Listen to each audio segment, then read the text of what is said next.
只一刻好感太不可信嗎？喜歡等於了解愛情嗎？什麼都可變卦，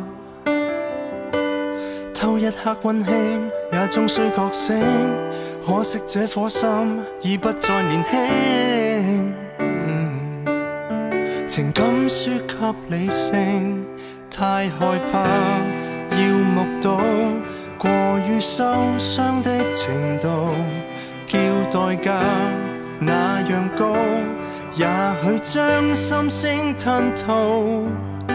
連天都早知道，有些愛未開始已經結束，未牽手已經退縮，未親歷過，但我已經再無力繼續。有些痛未懂得痛到會懂，未親手抱擁過，但我都猜得透結局。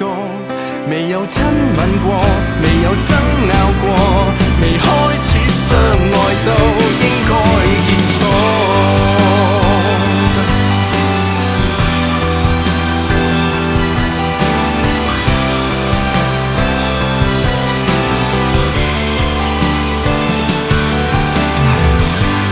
多少的相差會爭執重傷，好比當一位戰爭裏遺孀，